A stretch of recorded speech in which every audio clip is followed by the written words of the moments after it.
Hello दोस्तों, नमस्कार। स्वागत है आपका एडवांस एग्रीकल्चर यूट्यूब चैनल पर। दोस्तों, आज की इस वीडियो के माध्यम से आपको बतलाने वाले हैं धनिया की उन्नत सफल वैज्ञानिक खेती की A to Z संपूर्ण जानकारी।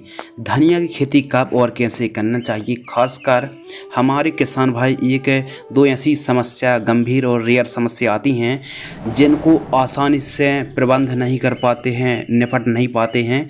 जैसे सूखने की समस्या, पीलापन की समस्या, धनिया अंकुरण ही नहीं होती है। तो धनिया की खेती कब और कैसे करना चाहिए, इसके बारे में, खाद दवाइयों के बारे में, प्रति एकड़ सीड्स के बारे में संपूर्ण जानकारी तो शेयर करेंगे ही करेंगे।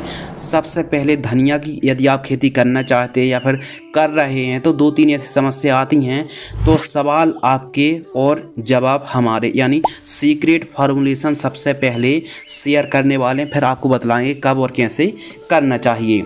सीक्रेट फार्मूलेशन नंबर 1 ये है। किसान भाई पूछते हैं कि धनिया में सूखने की समस्या आती है, इसका जवाब बताइए। तो आंसर ये है कि सूखने की समस्या आ रही है तो एक ट्राली आपको गोबर की खाद लेना है। बुआई के समय एक ट्राली देसी पकी हुई गोबर की खाद लेना है। 2 किलोग्राम ट्राइकोडर्मा पाउडर फॉर्म वाला लेना है। इन दोनों को मिलाकर ठीक तरीके से गोबर की खाद में मिला लेना है। 6 दिनों तक अलट पलट करके आपको ठीक तरीके से मिलाते रहना है। और जो मिश्रण है इसमें नमी होना दोस्तों बहुत ही ज़रूरी। हल्की सी सिंचाई करके फावड़ा की मदद से ठीक तरीके से अलट पलट कर मिलाते रहें। इसको आपको पहले बुआई करना है और बुआई के जस्ट बाद आप इसको पूरे खेत में ब्रॉडकास्ट कर दीजिए, बिखेर दीजिए। 100% रिजल्ट मिलेंगे, पहली बात। दूसरी बात, जब धनिया 3 से 4 पत्ती की हो तो स्ट्रेप्टोसाइक्लिन सल्फेट और कॉपर ऑक्सीक्लोराइड, अब इन दोनों का जो कॉम्बिनेशन है, धानुका की कोनिका फंगिसाइड आती है, 3 ग्राम प्रति लीटर की दर से आपको स्प्रे कर देना है। यदि आप यह 2 काम करते हैं तो धनिया की जो फसल है, सूखने की समस्या बिल्कुल भी देखने के लिए नहीं मिलेगी, चाहे आप सीजन पर कर रहे हों या फिर ऑफ सीजन पर खेती कर रहे हों। इसके अलावा किसान भाइयों के और कमेंट्स आते हैं। किसान भाई पूछते हैं कि धनिया का अंकुरण नहीं हो रहा है, यानी जमाव ठीक तरीके से नहीं हो रहा है, तो इसके लिए क्या करें। सबसे बड़ा कारण तो ये है धनिया अंकुरण ना होने का कारण कि पुराना सीड्स और नया पैकेट, यानी पुराना बीज है जिससे बुआई करने से हमको मतलब जर्मिनेशन देखने के लिए नहीं मिल रहा है। तो पैकेट तो नया है लेकिन उसके अंदर जो बीज है वो पुराना है। तो इसलिए आपको एक्सपायरी डेट देख के एकदम जो सीड्स में ज़्यादा प्रॉब्लम्स आ रही हैं, क्रिएट हो रही हैं, उनको आप बार बार उन वैरायटी को ना लगाएं, पहली बात है। दूसरी बात, आपको एक काम और करना है कि बीज उपचार आपको करना है स्ट्रेप्टोसाइक्लिन सल्फेट से। अब स्ट्रेप्टोसाइक्लिन सल्फेट क्या है? यह एक एंटी बायोटिक है। 2 ग्राम प्रति किलोग्राम की दर से बीजों को, 1 किलोग्राम बीज है तो 2 ग्राम स्ट्रेप्टोसाइक्लिन सल्फेट से बीज उपचार करके आपको बुआई करना है। धनिया जमाव न होने का कारण अधिक गहराई भी है, क्योंकि यदि आप बीज की ज़्यादा गहराई पर बुआई कर देते हैं, जैसे कि 2.5 से 3 सेंटीमीटर से ज़्यादा यदि सीड्स की डेप्थ रखते हैं, गहराई पर 3 सेंटीमीटर से ज़्यादा गहराई पर बिजाई कर देते हैं, बुआई कर देते हैं, तो अभी ठीक तरीके से अंकुरण देखने के लिए नहीं मिलता है। एक और कारण है कि अंकुरण के समय अच्छी तरह से यदि आप सिंचाई नहीं करते हैं, देखो सिंचाई ज़्यादा नहीं करनी है लेकिन सिंचाई आपको हल्की हल्की कई बार करनी है।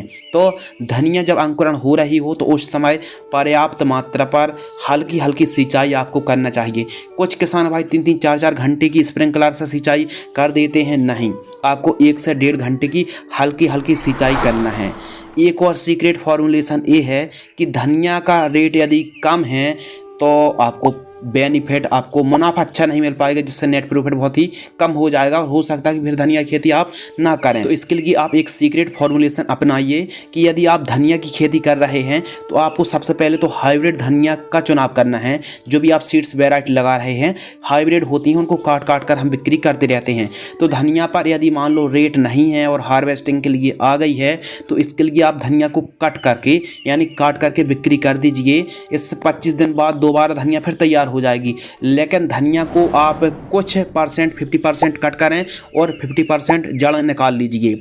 इससे जो बिक्री है वो भी अच्छे से हो जाएगी, क्योंकि ज़्यादा काट कर आप मार्केट में ले जाएंगे तो उतनी अच्छी भाव आपको रेट नहीं मिल पाएगा। तो आपने कटमा यानी कट कर ली धनिया को, और उसके बाद आपको जो धनिया के कटे हुए डंठल हैं उस पर आपको सिंचाई करना है। आपको पहले तो हल्की सी यूरिया देकर सिंचाई कर दीजिए। 25 दिन बाद फिर जो धनिया की फसल है पहले जैसे तैयार हो जाएगी। यह भी एक सीक्रेट फार्मूला है कि धनिया को आप कट करके भी बिक्री कर सकते हैं, और यूरिया देकर आप सिंचाई कर दीजिए, दोबारा धनिया की फसल तैयार हो जाएगी। एक और सीक्रेट फार्मूलेशन ये है दोस्तों कि रेट ना मिलने के कारण आप नर्वस हो जाते हैं और फिर धनिया की खेती नहीं करते हैं। तो धनिया को आप इकट्ठा ना बोएं, यानी एक साथ आपको सोइंग नहीं करनी है, हमेशा क्यारियों या फिर छोटे छोटे टुकड़ों पर आपको बुआई करनी है। मान लो 1 एकड़ पर आप खेती कर रहे हैं और जानकारी हम प्रति एकड़ की दर से शेयर कर रहे हैं। यदि आप 1 एकड़ पर धनिया की खेती कर रहे हैं तो 43,560 स्क्वायर फीट होते हैं। तो एक साथ पूरे 1 एकड़ पर धनिया को ना बोएं, आप 3 से 4 भागों पर 1 एकड़ में धनिया की बुआई करें। मान लो आज आपने 30 डिसमल पर आज बुआई कर दी, फिर 30 डिसमल पर 10 दिन बाद बुआई कर दी, फिर 30 डिसमल पर फिर 10 दिन बाद। इस प्रकार एक साथ धनिया भी नहीं आएगी। यदि रेट कम है तो अभी आपका कुछ दिक्कत होने वाला नहीं है। लेकिन हाँ 30-30 यदि डिसमल पर 30-35 डिसमल पर आप बुआई सोइंग करते हैं तो आपको कंटिन्यू एक रूटीन बना रहेगा दोस्तों, जिससे आपको मार्केटिंग रेट हमेशा अच्छा देखने के लिए मिलेगा। और रेट कम भी हैं तो एक साथ आपकी धनिया नहीं आ पाएगी, इसलिए छोटे छोटे टुकड़ों पर आपको बुआई करनी चाहिए, जिससे आपकी जो धनिया की खेती आप कर रहे हैं अच्छे से रूटीन बन पाए और लंबे समय तक आप धनिया की खेती से पैसा कमा पाएँ। अब किसानों के एक और सवाल ये आते हैं कि पीलापन की समस्या है, इसके लिए क्या करें। तो इसका सरल और एक ही उपाय है कि बुआई के समय आपको गोबर की खाद का प्रयोग जरूर करना है। और यदि धनिया को आप हाई डेंसिटी पर अल्ट्रा हाई डेंसिटी पर बुआई कर देते हैं, यानी बहुत ज़्यादा सीड्स की बुआई दोस्तों आप कर देते हैं, पीलापन की समस्या देखने के लिए मिलेगी। निश्चित मात्रा पर आपको सीड्स की बुआई करनी है, उन्नतशील किस्मों को अपनाना है, पहली बात। सेकेंड बात, आपको हल्की सी यूरिया नाइट्रोजन 46% देकर के आपको सिंचाई कर देना है। बहुत ज़्यादा यूरिया की आवश्यकता नहीं होती, कितनी होती है वीडियो के आगे आपको बतलाने वाले हैं। और ऑफ सीजन आप धनिया की खेती कर रहे हैं तो पीलापन की समस्या देखने के लिए मिलती है, तो इसके लिए आयशा एग्रो की सिएप्टोन 10L टॉनिक 15 लीटर पानी में 30 ml की दर से आप दोस्तों स्प्रे कर सकते हैं। यह थे सीक्रेट फॉर्मुलेशन। चलिए हम अपनी वीडियो के साइड आते हैं और शेयर करते हैं A to Z संपूर्ण जानकारी। सबसे पहले बात करते हैं अनुकूल समय यानी टाइमिंग। तो गर्मियों के लिए आप फरवरी से मार्च, ठंड के लिए सर्दियों के लिए अक्टूबर से नवंबर, और बरसात के लिए आप जून से जुलाई। वैसे तो आप 12 महीने धनिया को उगा सकते हैं, कोई दिक्कत की बात नहीं है। ऑफ सीजन पर अंकुरण पर दिक्कत जाती है, पीलापन की समस्या आती है, हमने सीक्रेट फॉर्मुलेशन में शेयर कर दिया है। अब बात कर लेते हैं अनुकूल टेम्परेचर। तो जो धनिया है यह सर्दियों की फसल है, जितनी ज़्यादा मौसम में नमी रहेगी, ठंडक रहेगी, उतनी ही अच्छी बढ़वार देखने के लिए मिलती है। आपने अक्सर देखा होगा कि अक्टूबर, नवंबर, दिसंबर पर हम धनिया की बुआई करते हैं तो कोई भी रोग, कीट मुक्त, फंगस नहीं लगते हैं और बिना स्प्रे की धनिया की फसल आ भी जाती है। मिनिमम टेम्परेचर के बारे में बात करें दोस्तों तो 8 से 10 डिग्री सेल्सियस और अधिकतम 35 से लेकर 38 डिग्री सेल्सियस टेम्परेचर में यह ग्रोइंग हो जाती है। भूमि के ऊपर बात करें तो काली मिट्टी, काली दोमट वाली भूमि, पीली मिट्टी है और प्राय सभी प्रकार की सॉइल पर आप खेती कर सकते हैं धनिया की। खेत की तैयारी के ऊपर दोस्तों बात कर लें तो खेत की तैयारी सर्वप्रथम मीडियम गहराई में चलने वाले कल्टीवेटर या फिर तोता हल से पहली और दूसरी आपको प्लोइंग कराना है, पहली बात। दूसरी बात, हैरो से आपको मिट्टी को भुरभुरी करा लेना है। मिट्टी जितनी ज़्यादा भुरभुरी होगी उतना ही अच्छा हमको मतलब जर्मिनेशन देखने के लिए दोस्तों मिलेगा। उन्नतशील किस्मों के ऊपर बात करें तो इस वीडियो के माध्यम से हम उन्हीं हाइब्रिड वैरायटी के बारे में आपके साथ जानकारी शेयर कर रहे हैं जिनका उपज, उत्पादन, प्रोडक्शन काफ़ी अच्छा है और फूल बहुत जल्दी नहीं आते हैं। तो नंबर 1 RK सीड्स की रॉयल ब्लीज के नाम से आती है, साइनी ब्रांड की रुचि इंपोर्ट के नाम से आती है दोस्तों, नामधारी NS की सुरभि के नाम से आती है और बॉम्बे सुपर हाइब्रिड सीड्स के नाम से भी एक वैरायटी आती है। अंकुर की कोरिएंडर नूतन सीड्स के नाम से आती है। इंडम अमेरिकन की मल्टी कट के नाम से आती है और गोल्डन सीड्स की सुपर ग्रीन के नाम से आती है। यह 6-7 वैरायटी सबकी सब बढ़िया वैरायटी हैं, किसी का भी आप सिलेक्शन और चुनाव कर सकते हैं। अब यह जो हाइब्रिड वैरायटी हैं पहले से तो बीज उपचार हैं, लेकिन फिर भी आपको स्ट्रेप्टोसाइक्लिन सल्फेट से बीज उपचार जरूर करना है। इससे बहुत ही अच्छे और भरपूर रिजल्ट देखने के लिए मिलते हैं। अब बात कर लें 1 एकड़ में हमको कितनी धनिया की बुआई करनी चाहिए। प्रति एकड़ सीड्स 1 एकड़ में आप धनिया की सोइंग कर रहे हैं तो 5 किलोग्राम से लेकर अधिकतम 6 किलोग्राम सीड्स की आवश्यकता पड़ने वाली है। बेसल डोज के ऊपर बात कर लें तो आपको हमने बता दिया कि ट्राइकोडर्मा के साथ जो गोबरी खाद उसका प्रयोग तो आपको करना ही करना है। इसके अलावा SSP single super phosphate 50 kilo, DAP 25 kilo, इन दोनों को मिक्स करके, और दीमक की भी समस्या है, वाइट ग्रेप की भी समस्या है, तो इसके लिए आप कार्बोफ्यूरॉन या फिर आप एक काम कर सकते हैं कि फिप्रोनिल 0.3% जो कॉम्बिनेशन आता है उसको भी, यानी वायर कंपनी की जो रिजेंट के नाम से आती 3 किलोग्राम से लेकर 5 किलोग्राम, इन सभी को मिक्स करके बुआई के समय आपको प्रयोग करना है। अब सोइंग के भी, बुआई की भी अलग अलग विधियां हैं, मेथड हैं। जैसे छिटका विधि यानी ब्रॉडकास्ट विधि भी ज़्यादा पॉपुलर है, प्रचलन में है, और सीडल विधि से भी अब तो मल्टी सीडर आ चुके हैं, तो सीडल विधि से भी आप बुआई कर सकते हैं। दोनों की दोनों विधि बढ़िया, कोई दिक्कत की बात नहीं है। अब अगले जो विषय के ऊपर हम बात करते हैं प्लांट डिस्टेंस कि कितनी दूरी पर हमको बुआई करनी चाहिए।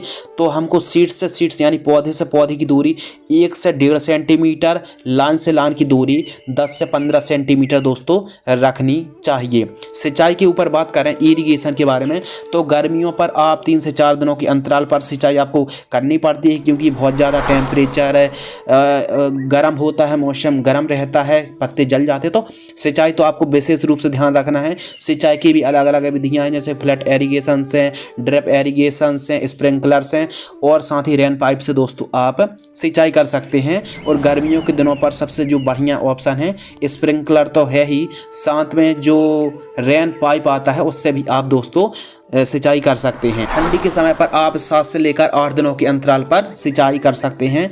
बात कर लेते हैं खरपतवार की रोकथाम यानी वीड कंट्रोल। तो निराई गुड़ाई तो सबसे बेस्ट ऑप्शन दोस्तों माना ही जाता है।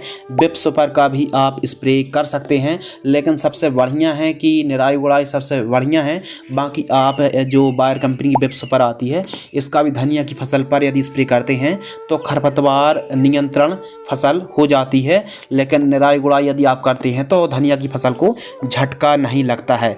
अब बात कर लेते हैं स्प्रे शेड्यूल के ऊपर। तो धनिया की एक ऐसी फसल है जो कि कम लागत वाली फसल है, पहली बात। दूसरी बात, इसमें यदि आप सीजन पर खेती कर रहे हैं तो कोई भी बीमारी नहीं आती, लेकिन हाँ आप गर्मियों के दिनों पर आप सीजन धनिया को उगा रहे हैं फिर तो आपको समस्या ही समस्या आने वाली हैं। तो वे कौन सी समस्या हैं? प्रमुख रूप से एफिड्स, लीफ स्पॉट्स, फंगस आते हैं, और साथ ही दोस्तों क्यूमेन ब्लाइट आता है, और साथ ही पाउडरी मिल्ड्यू, विल्ट की समस्या आती है यानी सूखने की समस्या आती है, और लौंगिया रोग जैसी कई समस्या दोस्तों आती है। और पीलापन की एक समस्या आम रेयर समस्या है, और माहू जिसे हम एफिड्स बोलते हैं। तो इनको कैसे कंट्रोल किया जा सकता है आइए समझते हैं। देखिए यदि आप सीजन पर खेती कर रहे हैं तब तो कोई स्प्रे करने की आवश्यकता नहीं है, लेकिन हाँ कीट पतंगे कुछ दिख रहे हैं, इंसेक्ट, तो आपको स्प्रे करना होगा। फर्स्ट स्प्रे 35 से 40 दिन के आसपास की धनिया की फसल होती है बुआई से, तो आइसा एग्रो की सीएप्टोन 10 एल्टोनिक 30 ml लेना है, और इमीडा क्लोरप्रिड 70.8% ईसी इंसेक्टिसाइड 10 ml लेना है। 15 लीटर पानी में घोल करके आपको स्प्रे कर देना चाहिए। और जानकारी के लिए बता दें कि माहू का प्रकोप यदि कुछ ज़्यादा ही होता है तो पीआई की कीफान इंसेक्टिसाइड आती है, उसका भी दोस्तों आप स्प्रे कर सकते हैं 15 लीटर पानी में 25 ml। तो ये थे स्प्रे शेड्यूल। अब बात करते हैं खाद का शेड्यूल।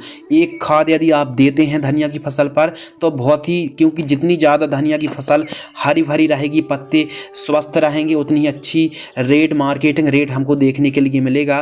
तो जो फर्स्ट खाद है 30 से 35 दिन की फसल होती है तो यूरिया और उर्वरक खाद 25 किलो, सागरी का दानेदार 8 किलो, इन दोनों को मिक्स करके प्रति एकड़ की दर से जड़ों के पास देकर दोस्तों आपको सिंचाई कर देना है। धनिया की लाइफ साइकिल के ऊपर दोस्तों बात करें तो लाइफ साइकिल बता पाना थोड़ा सा मुश्किल है, वो इसलिए क्योंकि यदि आप हाइब्रिड धनिया को लगाते हैं, यदि मान लीजिए धनिया हार्वेस्टिंग के लिए तैयार हो गई तो एक साथ यदि आप उखाड़ देंगे तो फिर वहीं उसका एंड हो जाएगा। लेकिन आप कट करके बिक्री करते हैं तो दोबारा फिर धनिया तैयार हो जाती है। एक एवरेज मान लीजिए कि 90 दिन से लेकर 120 दिन के मध्य यह फसल बड़े ही आराम से या फिर इससे भी ज़्यादा चल जाती है। तो धनिया की लाइफ साइकिल हमारे हाथ में है। यदि हम उसको कट करके बिक्री करेंगे तो वो 2-3 बार हार्वेस्टिंग हमको कम से कम तो दे ही देगी दोस्तों। तो इस प्रकार 90 से लेकर 120 दिन आप मान लीजिए। और फर्स्ट हार्वेस्टिंग के ऊपर बात करें तो बुआई से 60 से 65 दिन के आसपास की फसल होती है तो हार्वेस्टिंग के लिए तैयार हो जाती है। और आपको जो हार्वेस्टिंग है इस प्रकार हार्वेस्टिंग करना चाहिए कि जो प्लांट्स हैं धनिया के जो लीव्स हैं तैयार हो गए उन्हीं को बस को आपको उखाड़ना है फिर कट करना है। इस प्रकार आपको आवश्यकता अनुसार जिस प्रकार बढ़वार फसल लेती जाती धनिया की उस प्रकार आपको हार्वेस्टिंग करनी चाहिए। उत्पादन की ऊपर बात करें तो सीजन पर 65 से लेकर 70 कुंटल तक पैदावार होती है। आपको एक साथ हार्वेस्टिंग नहीं करनी है। कट करके यदि आप हार्वेस्टिंग लेते हैं तो पैदावार आपकी बढ़ जाएगी। कम लागत पर बढ़िया आपको प्रॉफिट मिल सकता है। लागत की ऊपर बात कर लें तो धनिया की फसल पर 1 एकड़ में कम से कम 10,000 रुपये लागत तो लग ही जाती है। वो इसलिए क्योंकि एक स्प्रे भी करते हैं, एक खाद भी देते हैं और बुआई के समय जो हम बेसल डोज देते हैं, खेत की तैयारी, भाड़ा, किराया, सीड्स, बीज उपचार, सभी के सभी यदि हम कैलकुलेट करें जो कॉस्ट आ रही है तो 10,000 रुपये तो कम से कम दोस्तों लग ही जाती है। बहुत ज़्यादा लागत नहीं लगती है। अब बात कर लें बेनिफिट के बारे में, मुनाफा के बारे में, तो 65 क्विंटल हमने आपको पैदावार बताई है लेकिन 60 क्विंटल ही मान लेते हैं और 20 रुपये केजी का ही हमको मान लो कम से कम रेट मिल जाता है।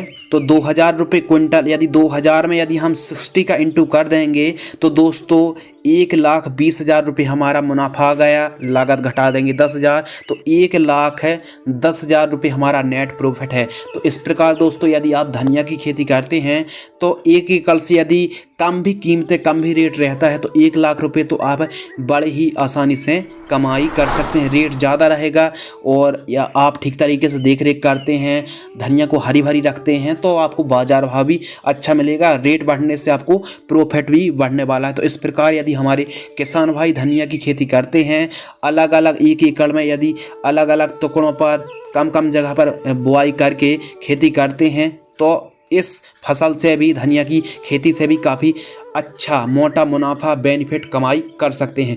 उम्मीद करते हैं दोस्तों इस वीडियो से आपको कुछ नया, नॉलेजेबल और इंटरेस्टिंग सीखने के लिए ज़रूर मिला होगा। यदि आपको यह वीडियो पसंद आती है तो वीडियो को लाइक करें। मिलते हैं एक और कृषि कार्य से जुड़ी नई, नॉलेजेबल, महत्वपूर्ण और इंटरेस्टिंग जानकारी के साथ। तब तक के लिए धन्यवाद, नमस्कार, जय हिंद, वंदे मातरम।